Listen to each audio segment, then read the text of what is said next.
Good morning, everybody, and welcome to the monthly What's New in AWS presented by Enterprise Support. Happy Friday.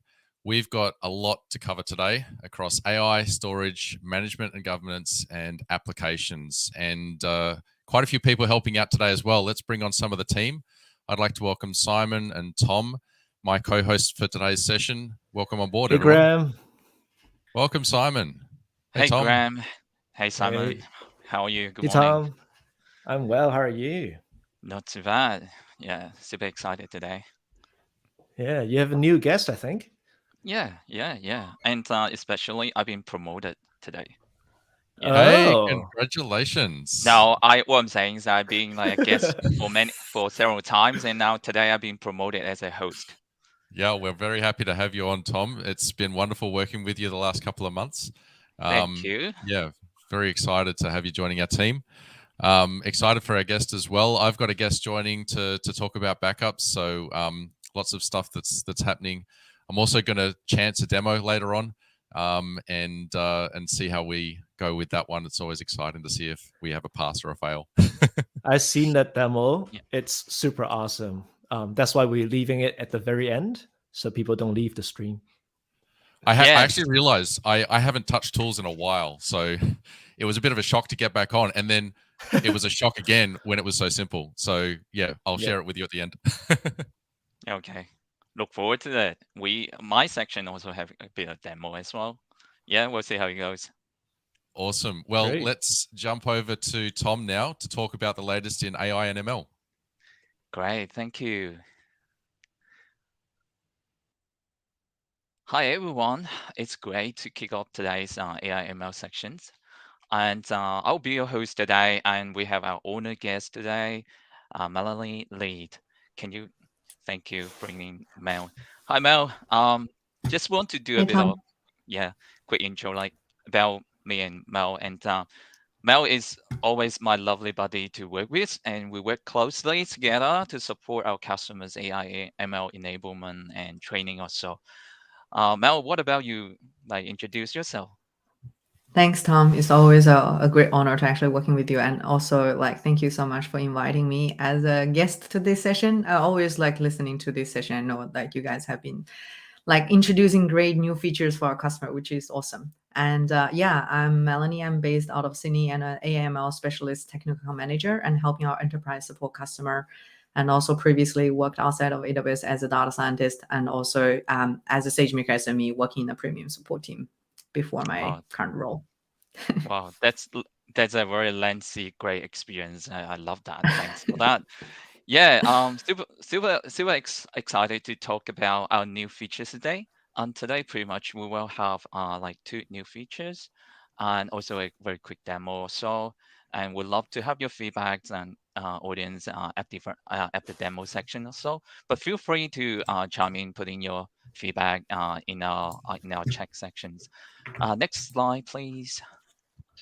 All right, so this is our first features we're going to talk about. And Amazon SageMaker pipelines now support selected executions. Hey, Mel, would you like to do a bit of intro on this one? Yeah. Yeah. So let me ask you, Tom, what are the MLOps features that SageMaker support? That's my first question. Oh God. Luckily, I still remember. SageMaker well, when you say SageMaker pipeline features, right? And the MLOps features normally that we discuss with our customer. Yeah, so I talk through that very often though. There are three main components.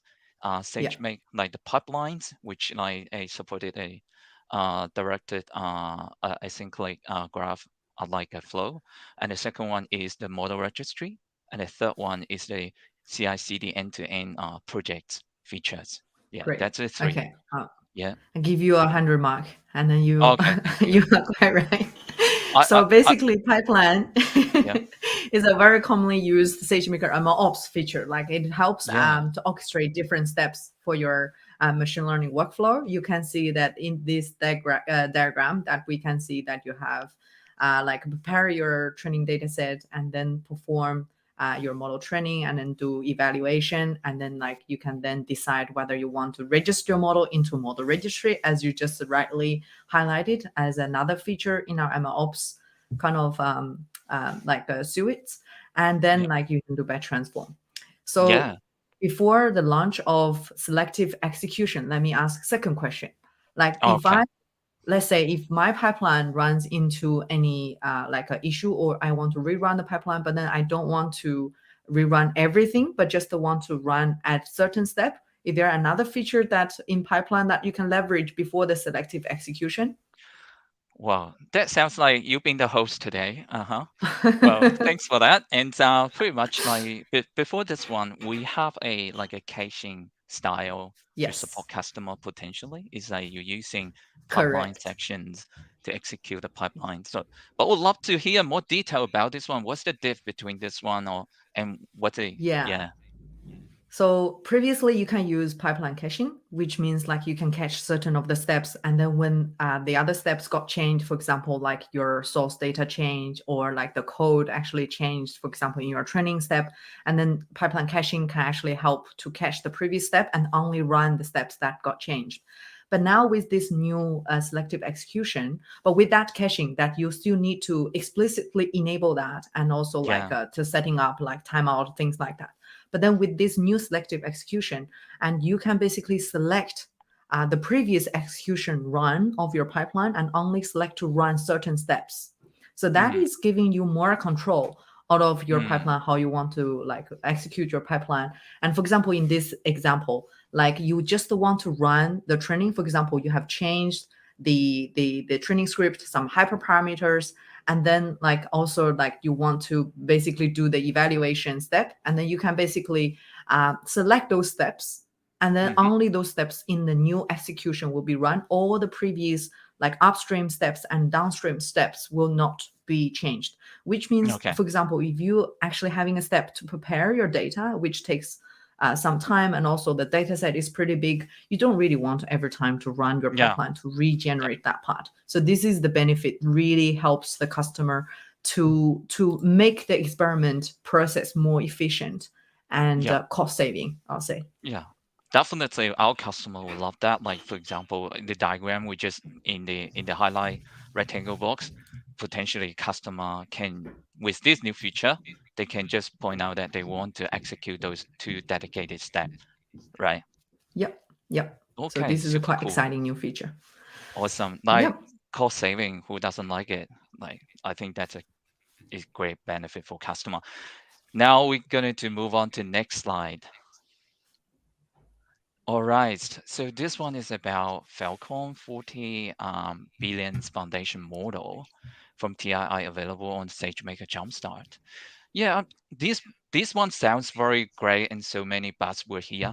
First of all, I have a question. What is Falcon 40 billions foundation model, and why it is important also? Yeah. Can you so just basically quickly this falls into thanks, Tom. This falls into the generative AI new trend. Like now everybody is talking about generative AI, large language model, and how it can help the business. And then it's a really revolutionary new technology kind of trend to basically every customer or everywhere in the world, regardless that you have machine learning knowledge or a machine learning practitioner or not. Now everybody want to get to know this new trend. So Falcon 40 billion is the 40 billion parameter large language model that is available under the Apache 2.0 license, which means it can be used for production, like commercial use, and that is currently ranked in the Hugging Face Open Large Language Model leaderboard. If you're aware that the leaderboard, so they're like everyone, like the model providers now is basically competing in this field of building better, larger, more efficient models. And like Falcon 40B is basically launched in May this year and was a very new model. And now we already have it available on SageMaker JumpStart. Yeah, great. And then what does that mean, like from SageMaker JumpStart? Like how does it play, and why it is important? Maybe we can jump through to your screen share, and then we can talk through then. Yeah. Yes, absolutely. Thanks, Tom. So basically, SageMaker providing our customers a very easy to use and also like to experiment on the new models. We have these foundation models that are available on JumpStart that you can see. We have this Falcon 40 that these are the top like models that just been released, and then users can access the foundation models from their SageMaker console. And then we also have proprietary third-party models available there.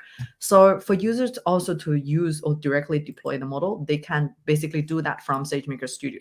SageMaker Studio is our like a standard IDE for users to build their machine learning code or like run their machine learning experiment. And also this is where a lot of the SageMaker service are integrated here.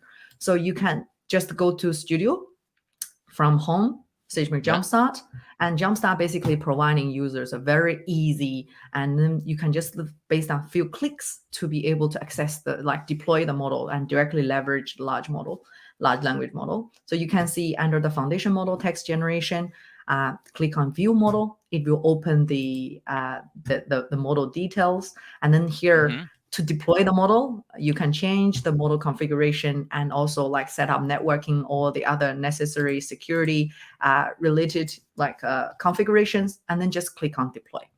So for the time's sake, I have already deployed the endpoint. You can see the endpoint status now is in service. You can also check your endpoint from SageMaker console under inference endpoints, and that's you can see the endpoint is now available. So then you can open the notebook. And then just the code is already prepared for you, so you can directly perform invocation like I just did. That looks so great. So to my understanding, it sounds like we JumpStart making our customers' life super easy to deploy, the top one open source model in Hugging Face leaderboards, which is LLM in their environment easily, and they can test it through. And that's super good. Thank you for that. And I know you have a bit of demo ready also, and bear with me. I want to jump into the demo shortly. I see a question. Would like to pass it to you. Is it hard to? This is a question from Cello Outback. So is it hard to get started with the Falcon 40 billion 40B model? Maybe hard. It can be on a different perspective, but maybe you share a bit on general, just high level for now. If Salo can provide more detail, I can ask Mel then. Yeah, thanks, Tom. So basically, I'll say if you want to host the large model by yourself on an EC2 or in the cloud, and by building it from scratch and managing your own infra, it is hard. But then the benefit of using SageMaker or using JumpStart is that we remove all the heavy lifting from our customer. You don't really need to, like I said, like just now, just a few click and then just deploy. It is easily deployed into the cloud, and then you can directly perform invocation and making it available through API gateway or whatever for your customer. So this is how simple it is. Just instead of you like setting up all the infrastructure and then the security and like the security patch or everything, and that is actually all moved away from using when you are using the JumpStart. And for you, it's just you can see this is how easy, like a few lines of code, and then you control that. Maybe one thing that you need to manage is to generating the prompt. As we say, prompt engineering now becomes a new trend of technology advantage of the new tech. But then besides that, and all the rest is just as straightforward. So that's why like we are so excited to actually help our customer getting started using JumpStart and then building their application on top of SageMaker. I can't wait to try the prompt. But maybe I just have another update from Salo. He said that should we start with this model, or is there an easy one to get started with? Just my personal 2 cents here. I believe that it really depends on your purpose. But what's your thought? No. So that is why like we're having this foundation model playground. So different models sometimes, for example, this instruct compared to Falcon 40B, the instruct is more fine-tuned based on like a kind of, it can perform better on the instruct fine-tune on a mix of like instructions. So it will respond better like to perform a Like a instruct check, based. Yes, like a check like these style. things. And also there are different other models depending on the size. And also when you actually productionize or operationalize your large language model in the cloud, you might want to consider both cost, the performance, and also the use cases that you have. So Yeah. some models that are like more advanced in certain like business use case or solving certain problems, and also some may be more performant on the general use cases. So like you mentioned, Tom, this is more like specific to your use case, and also you need to take into consideration about how to manage cost. And because all of these large language models nowadays are running on GPU because they are large models, so they need probably multiple GPUs to be able to host these models and then I perform inference. So these are the considerations that you can take. But the good thing about that is you can basically evaluate these models using, for example, using SageMaker foundation model, and then like we have the playground. And with foundation model that you can easily like test these models without even deploying it into the Love that. Thank you. Yes. Yeah. Yes. No worries. Super easy. And I just want to sum up like what you said. Pretty much you need to figure out what you want to achieve. And then there will be trade-off in between like the cost and the performance, like the model performance and Model size, potentially your response performance. Okay, let's jump into our like testing against your deployed model. Yes. And we're So gonna for the have a bit audience, do they have any suggestion of, I'm just running this like before the show, so I have already got some output from the model. So we can change the text input, and also you can see this is the notebook that actually automatically generated when you deploy the JumpStart model. It gives you the parameter and then discuss like description about what the parameters are, and then you can play around with this parameter. So anyone want to give it a shot? Either anyone like want to say text input, do you want to change anything? But before that, like this is like the 40, the Falcon 40 B instruct, right? All right. So our dear audience, like would you like to share your prompt and we can give it a try?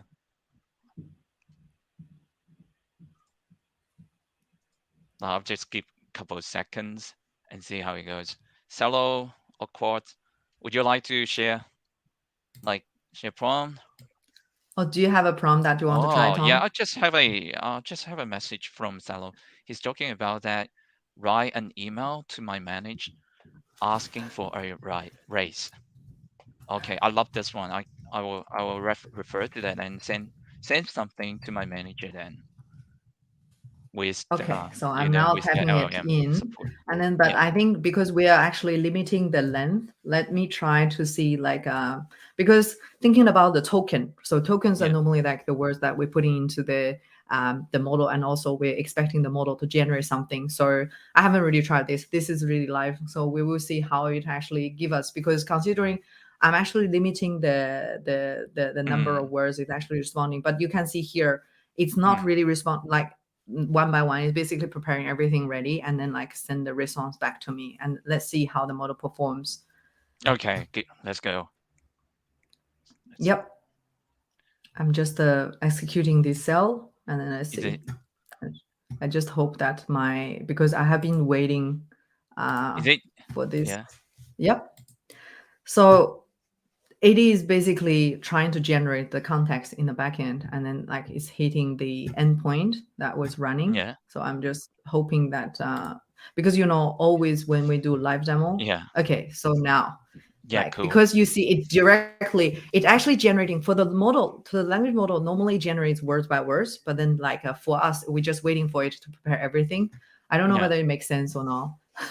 Okay, it was asking about my tenure, and then my salary has not been reviewed since I started working. Okay, it's pretty good. And what do you think, Tom? If you're the manager, are you considering about a pay rise, or you want to ask more question. Definitely, if we want to put the max length longer, we will give you more information. But the model is basically performing what we are instructed.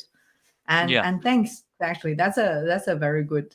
I would just want to say that since you asked me the question, if I'm the manager, when I'm reading this one, I would like to call a meeting with my lovely peers to discuss that. Yeah, like, it's so convincing, and why don't we just have a chat and see like what we can get for the best outcome? Thanks for the demo. Thanks for the demo. Is super awesome, and I think pretty much we are running on our at the time. time. And so it's super great to have you to talk through the Thanks the for new having features. And then demo. And I would like to pass the mic to our next peer on the next section then. Thank you. Talk to you soon. Thank you. Bye.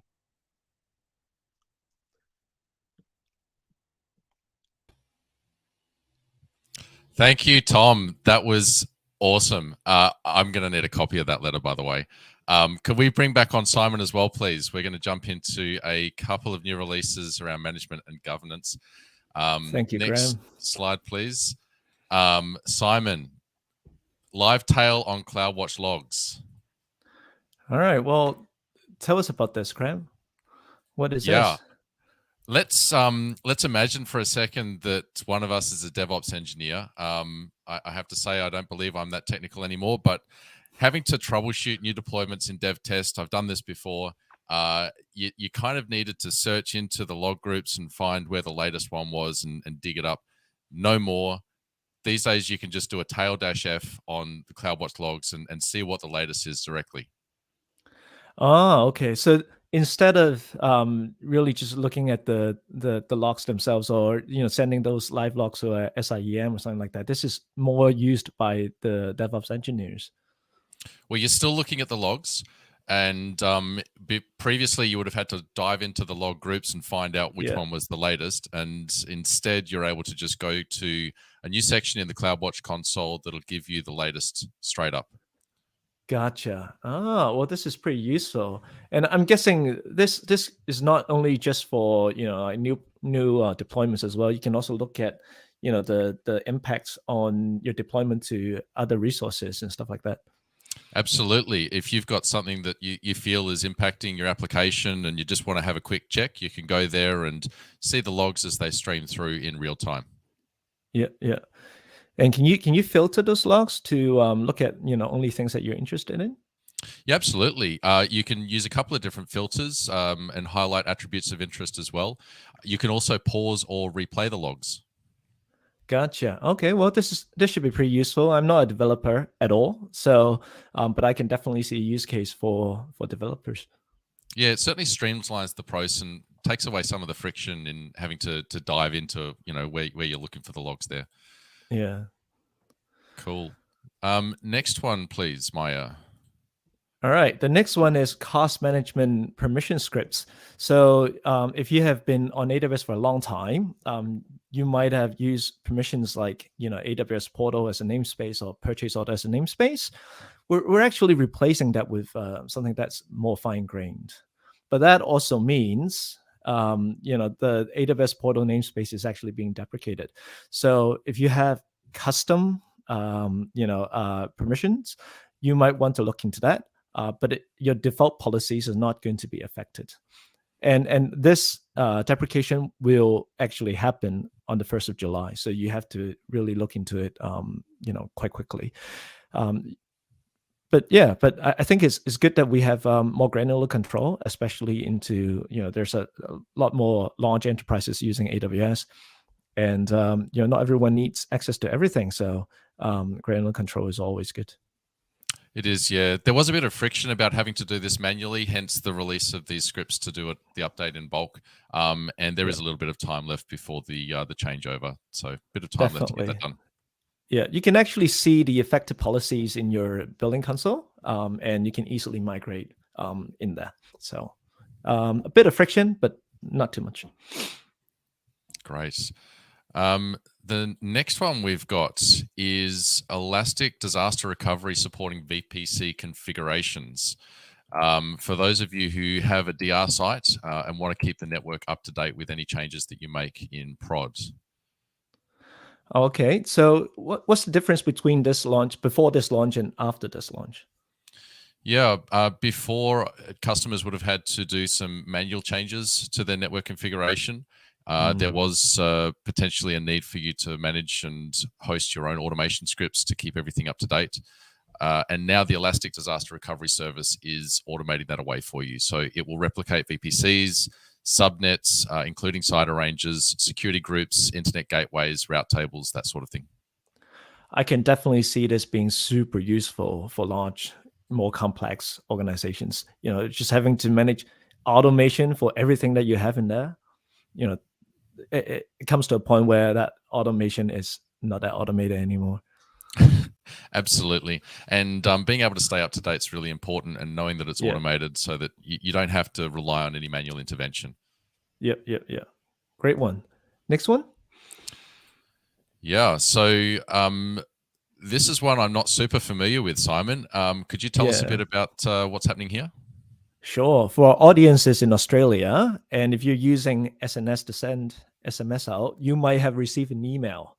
And that email basically says, you have to register your sender ID. So sender ID is if you receive, a text message, sometimes you get a phone number, but a lot of times you get, an alphanumerical, word, right? Even if you haven't have that number saved. So that's what a sender ID is, especially in Australia. So if you receive something from AusPost, it's from AusPost. And a new government regulation last year requires that all sender ID to be registered with the telcos, and so we're just basically making this process more streamlined by you sending that authorization and all of the details of your business to us, and then we'll help you register that with the telcos. But this also comes in effect by the 1st of July. So do reach out to your TAMs or your account manager, if you need any more clarification. And I guess that's the escalation process if you get stuck as well, isn't it? Yeah. Well, the process is relatively simple, but if there is any questions, feel free to reach out. I've helped a couple of my customers go through this process. It's not that difficult, but definitely necessarily to be done. Great. Good one to get on top of as well, and help us get on top of the scam activity that's happening. Oh, yeah, absolutely. I hate getting those scam SMS because I do actually have packages arriving every day. So sometimes I'm like, is this real? Is this not? Yeah, definitely. I know, right?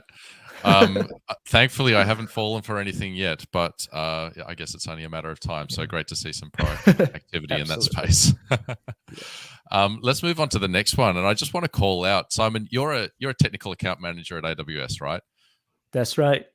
Yeah. Trusted Advisor is one of the key tools that we use to help our customers keep on track with the health of their environment.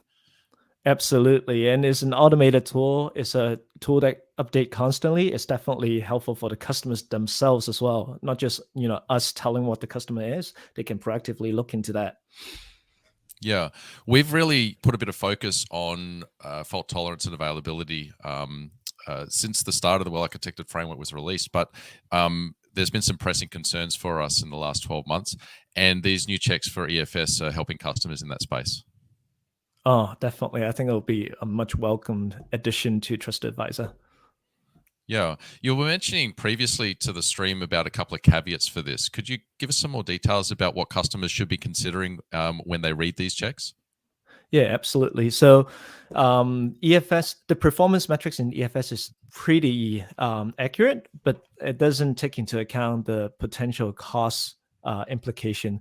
So especially if you have a pretty small EFS cluster, but you have a lot of IOPS, just be careful. Going to Elastic IOPS might have a pretty big impact on your overall cost. So you might be well to stay with provisioned IOPS, even if it's slightly higher than what you're using.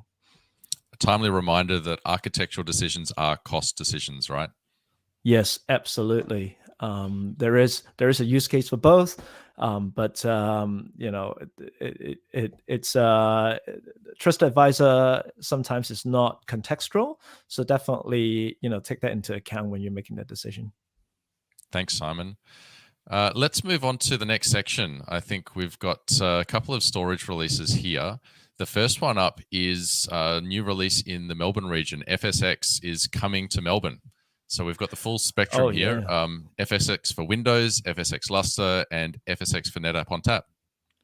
Yeah, I think this is a great addition to the Melbourne region. I know a lot of our customers, especially in Australia, is looking into the Melbourne region for DR and backup. And the thing about FSX is it's pretty easy to replicate across region with AWS Data Sync, or if you're using ONTAP, just use the NetApp SnapMirror.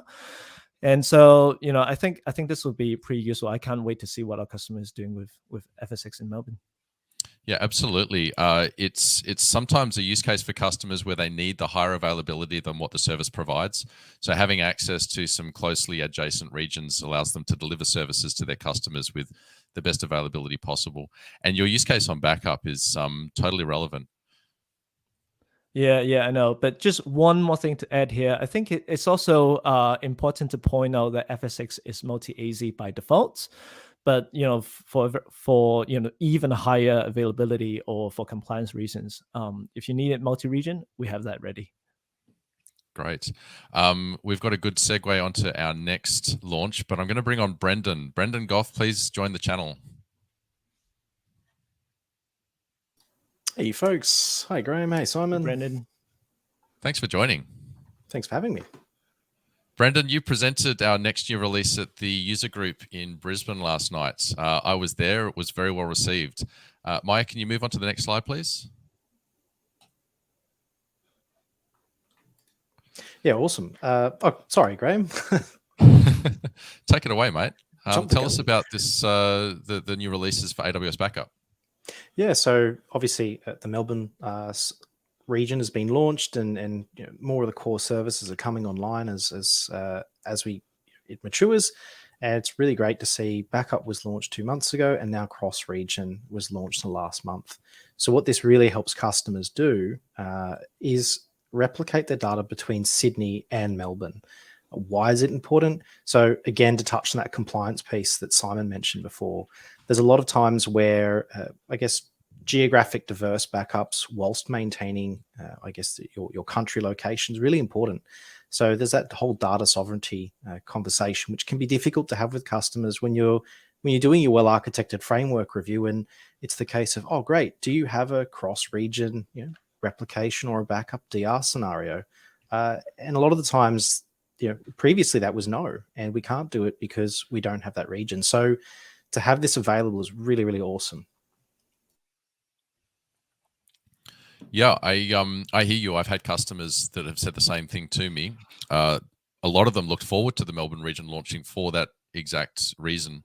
And I think customers in other parts of the world will be looking at similar things. We've got the multiple American regions and some other countries, including India and the UK, that have multiple regions within their sovereignty that'll be able to take advantage of this. Yeah, absolutely. And it's not just EC2 that this supports. We're talking about FSX. There you go, backward segue. It'll do your RDS, Aurora, Storage Gateway, Document DB, Neptune. I'm just reading a large list here. S3. You can even use it to do VMware as well. So if you're actually looking at doing a DR solution, maybe you've got a data center in Melbourne or in Sydney of your own, you can replicate across to a different region. So that's something to think about as well. Fantastic. How would customers get started with AWS Backup? It's very, very easy. You've got access to the AWS console to get started today or whenever you feel like. Alternatively, if you're using infrastructure as code, there's already CLI and API capabilities built into AWS Backup. So that gives you nice consistency and all the benefits of infrastructure as code too. Nice one. Were there any other aspects of backup that are recent releases you'd like to talk about today? User notifications is a good one. So this is a nice single pane of glass, not just for backups, but a lot of other AWS services. So it'll show you basically the status of each of these tasks. So for a backup, for example, that will be created, running, completed. So those three statuses are shown. You can filter by region. You can even filter by tag. And additionally, you can send notifications to email, to Slack, for example, or SNS. So that's a really cool addition. Backup auditing wasn't a recent update, but we're continuing to work with that. So it's going to save a lot of time. It uses AWS config to create those rules and monitor your backups, and some frameworks that you can configure as well. So you get the nice kind of pie chart that you can show your customer without having to go through logs, which is really exciting. We love that. Absolutely. Who don't love so that logs? sounds like a really streamlined way to have a holistic backup solution then. Yeah, absolutely. And look, having that native capability, when you're taking a backup of an EC2 instance, you can see it creating an AMI, snapshots behind the scene. All of a sudden, it pops up in Melbourne. Having those native integrations makes a very big difference to backup solutions. You're not having to manage agents or anything like that. Yeah, cool. I guess a key question from my mind is verifying the backup solution. What can customers do to verify that what they've asked the service to do is actually being done? Yeah, absolutely. It's a good question. So all those state changes, again, user notifications, you can have a look in the AWS backup console just to check that you've got your green ticks. You can also see the copy jobs. You can see the actual backup jobs themselves. And that's depending on region. So you do have to select Sydney or Melbourne if you're going to copy across region to see that data. Awesome. Thank you so much, Brendan. Did you have any other questions, Simon? No, all good. Thank you, Brendan. That was super clear. Awesome. Thank you very much for having me. Pleasure. Our next release, unfortunately, it's not available in Australia, but still an exciting release. A 210 terabyte device is now included in the Snow family. It's pretty big. I've had some customers that, although I didn't work with directly, I was aware they were transferring more than a petabyte of data across. And with the previous generation of 80 terabyte storage, it was more than 10 snowballs to get a petabyte in. So this is a big one. It's halving the number of snowball devices that they need to transport and manage. Absolutely. And I mean, if you have ever seen a snowball in person, it's not, the lightest device in the world. So handling 10 of them, just going to break it back pretty much, literally. And, like switching and all of that, making sure, your partitions are correct. Those are definitely pretty difficult. So having a larger one, especially with the growing size of data and how important data is for all of our customers, I think this is definitely something welcomed. I'm looking forward to seeing this in person, in region. Yeah, I'm looking forward to seeing them deliver this into more regions than just the American. So, yeah, let's watch that space. Yeah. We're going to move on to a big one now. This one I know has been well received by a lot of customers, and it is the Aurora IO optimized option. Simon, you know more about this than I do. Take us through it. Yeah, so traditionally Aurora charged on 3 different segments. So the first one would be the instance that you're using, the storage that you're using is the second one, and then the last one is the IOPS. And what customers find is, they're sometimes price shocked by the IOPS. So 1 month it will be fine, but you really don't know. You push a latest version of an application, suddenly it's using a lot of your IOPS, and it could be a large portion of your cost. And it's very difficult to predict because it's application dependent. And so what this is, Aurora IO Optimize is basically from the customer side, it would be almost like a commercial construct. So you pay a little bit more for storage, and you pay a little bit more on the instance, but then it includes an all-you-can-eat IO in there.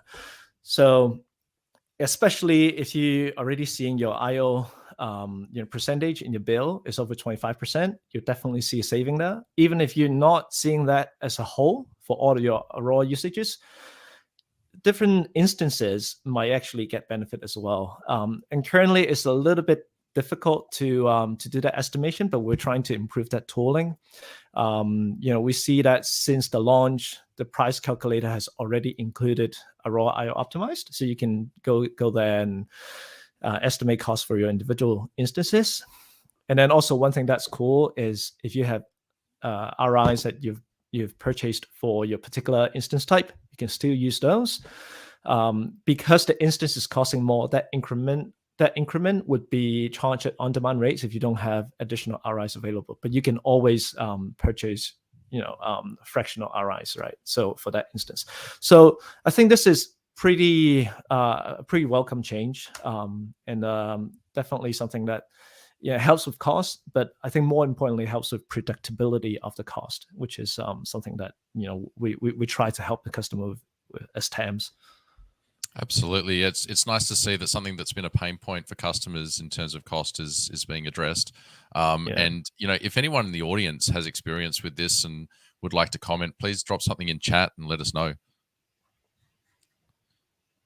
Something that we forgot to ask previously, actually, we did a lot of Melbourne launch announcements today because, all of us here presenting are in Australia. But if your region is somewhere else and you'd like us to talk about your region, let us know. We'll keep an ear out for your releases, and we'll let you know if something big lands. Absolutely. Yeah. Nice. Okay, one more database release coming up. We've got database encryption SDK for DynamoDB. This is an interesting one. I know that a lot of customers, particularly in finance, would love to have attribute level encryption. And this one's doing it client side. That's interesting because I believe DynamoDB always has server-side encryption, so your data is encrypted at rest. But how does client-side encryption works in the SDK? Yeah, so this is for allowing you to protect the data in transit. So before the data even leaves the origin, you're able to encrypt it and then send it through. The other ability this gives you is allowing you to search encrypted attributes without first decrypting the database.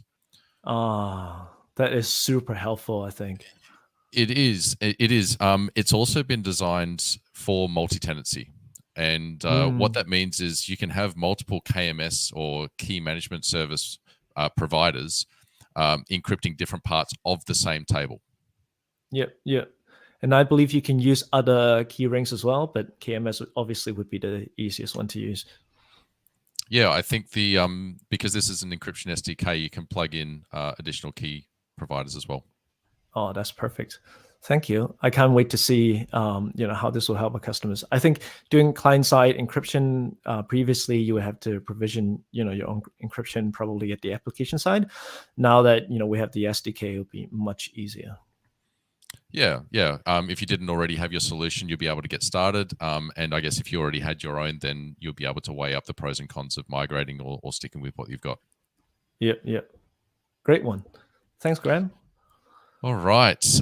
We have one final announcement.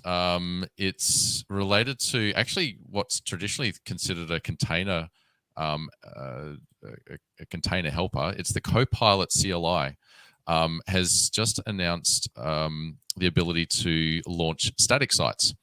Essentially, if you've got a static website that's already baked and you want to host that on AWS, the Copilot CLI now supports rapid deployment. And I thought I'd give it a whirl yesterday because I've never used Copilot before, and I don't have any containers lying around, but I can create a HTML file. So what I'd love to do is share my screen and just show a little bit about it and how easy it is to get started. This is great, Graham, because I think a lot of our audiences don't even know AWS is a Copilot. When they hear Copilot, they think about something else. So we definitely need to get the spotlight back on us. Well, I mean, the other one is a valid service, but it just has a completely different use case, right? AWS Copilot is about deploying containers easily. It abstracts away all of the underlying infrastructure. You don't have to worry about provisioning the Elastic Container Repository that feeds into Elastic Container Service and actually hosts your code. Just a couple of command lines, and your container is bundled up, deployed into the cloud, and there's a CloudFront CDN put in front of it so that it's just there, right? And you can connect it up with Route 53 and everything. What I've got for you today is a very simple HTML file, and that's all I've got, right? So I'm just starting with a bare bones deployment. This is the only thing that I've got in the folder. So I'm just going to jump out of that. And just to prove, I'm working in an empty Git repository that just contains my index file. I've installed the Copilot CLI. That actually took me a bit of trouble because I haven't updated my developer tools for a while, so I had to blow that away and start again from scratch. But once that was done, I'm good to go. And I'm going to use the helper function, just do a Copilot init on this. It's going to walk me through a couple of questions to get started. I've got an existing application because I tested it yesterday, but I don't want to use that. So I have to name it. What shall I call it, Simon? Let's call it, give me a raise, Mr. Manager. Give me a raise, Mr. Manager. Terrible name, but let's go with that. Scrolling down to static site. So this is the new feature that's just launched. Basically, it puts your code onto an S3 bucket. The S3 bucket doesn't have to be public, but you do have to have permissions to be able to push onto it and to create all the resources. Name for the service, I'm just going to go with front end. And the path to the directory or file is just my local index.html file. You can include other paths if you want. And it's away. What this is going to do is spend the next 5 minutes creating all of the infrastructure in the back end, a couple of IAM roles for permissions, some additional infrastructure, including a Lambda function to do a little bit of pipeline work, copying the files across and inserting them into the right place. You can create multiple environments here, so you can do dev, test, and prod. And all you have to think about is your code. You don't have to worry about the infrastructure. It's all abstracted away. I'm not going to run through this because it did take 5 minutes to create everything yesterday. So instead, what I'll do is just have the URL for the one that I created yesterday put into our comments. So if someone can do that for us. Maya's just popped it in there. So for those of you following along at home, if you want to just click on that link and see there, that's what gets deployed from my index file. Once this part is finished, it's just a Copilot application deploy, and it's pretty much done. Oh, how about that? It finished a lot faster this time. Let's go yes. So basically, it's writing that CloudFormation code for you as well. It writes all the CloudFormation. Wow. Yeah, so you can have a look at the manifest files. That's not the full CloudFormation definition though. And then in the console, you can have a look at all the resources that are provisioned. Right. And assume, if you have the right permission roles available, for example, from CloudFront to the S3 bucket, that would automatically be repropagated within the deployment. Yeah, I think it scopes it down just to what it needs, though, for the actual deployment. It doesn't just hoover up your existing permission sets. Gotcha. Oh, that's even better, actually. You get the really fine-grained control. Yeah. Oh, that's pretty awesome. I think this probably, to me, and I'm not sharing anything secret here. I think this is probably a first step into what Copilot is becoming, which is just bringing your code and provision all of the infrastructure for you. But it's a great first step. It's really easy to use. Yeah, and for those of you at home, if you've got a containerized web application that you want to just push out to the cloud, it's an easy way to get started. Yeah. Cool. right. Thank you very much, Graham. Thank you. You can stop sharing my screen now, Maya. That's all we have for this episode of What's New in AWS with Enterprise Support. I want to thank everyone for joining us today, and hope you can join us again for our next edition. We will be streaming again on the 14th of July. So please put that in your calendar, same time, same place, and we will see you there. Thank you. See ya. Bye-bye.